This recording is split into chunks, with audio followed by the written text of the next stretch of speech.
রাজকুমার প্রসেনজিতের দৌড়াতে কতটা জমল মালিক। বেশ কয়েক বছর রোমান্টিক কমেডি ঘরানার সিনেমায় ধরা দিয়ে গম্ভীর ইমেজের ছক বদলে ফেলেছিলেন রাজকুমার রাও। মধ্যবিত্ত দর্শকের কাছে মধ্যমেধার সাধারণ নায়ক হলেও সিনে বিশেষজ্ঞদের কাছে তিনি বরাবরই পরিচালক অভিনেতা। রাজকুমার তার শেষতম ছবি ভুলচুক মাপেও ছিলেন আমার আপনার মতো গোবেচারা গোছের মানুষ। তবে 7-8 বছর বলিউডে কাটিয়ে এবার তিনি দর্শকদের পাতে নিজের অ্যাংরি ইয়াংম্যান ইমেজ পরিবেশন করলেন।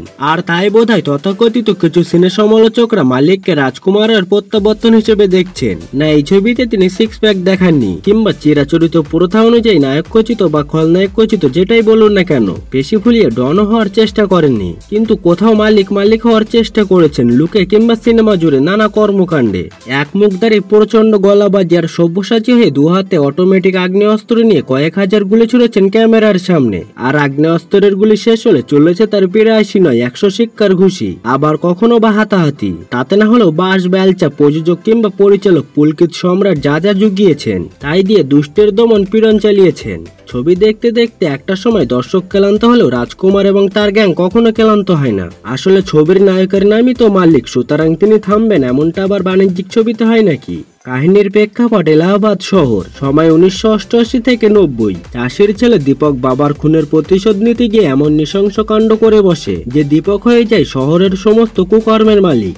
মন্ত্রী সৌরভ শুক্লা ও স্থানীয় বিধায়ক চন্দ্রশেখর সৌরভ সহজদেব তখন তার প্রায় পোষ মানালো। সংসার বলতে রয়েছে স্ত্রী শালিনী, মানুষের চিল্লার এবং বৃদ্ধা মা। অসামাজিক কীর্তিকলাপ থেকে স্বামীকে সরিয়ে আনতে শালিনী আদরের সঙ্গে অনুনয় বিনয় করলেও মালিক কিন্তু শহরের মালিকই থাকতে চায়। এটাই তো ক্ষমতার আকর্ষণ। যে দলে পড়ে নেতা মন্ত্রীও তারাই নিজস্ব স্বার্থ চরিতার্য করতে এমন মালিক তৈরি করেন। আবার প্রয়োজন শেষ হলে বা বেশি বাড়াবাড়ি করলে নীরবে সরিয়ে দিতেও পিছপা হন না। পুলকিত সম্রাটের চিত্রনাট্য অবশ্য সেই পরিচিত পথে হাঁটেনি, সম্ভবত মারপিটের দৃশ্যগুলো আরো প্রলম্বিত করার উদ্দেশ্যেই। কিন্তু মধ্যান্তরের পর অন্তহীন মারপিট অসহ্য হয়ে ওঠে। আর তাই প্লটে টুইস্ট দিতে আবির্ভাব হয় প্রভুদাস নামের এক এনকাউন্টার স্পেশালিস্ট পুলিশ অফিসারের, যে ভূমিকায় প্রসেনজিৎ চট্টোপাধ্যায়। খোদ বিধায়ক যাকে এলাহাবাদে বদলি করে নিয়ে এসেছেন মালিক রাজকুমারকে শায়েস্তা করার জন্য। অবশ্য তার বুদ্ধি কাজে লাগিয়ে শেষ পর্যন্ত মালিক রাজের অবসান ঘটানো সম্ভব হয়। দেখতে দেখতে মাঝখানে মনে হচ্ছিল প্রসেনজিৎ কি তাহলে এমন একটি অকিঞ্চিতকর চরিত্র নিয়ে শান্ত থাকবেন?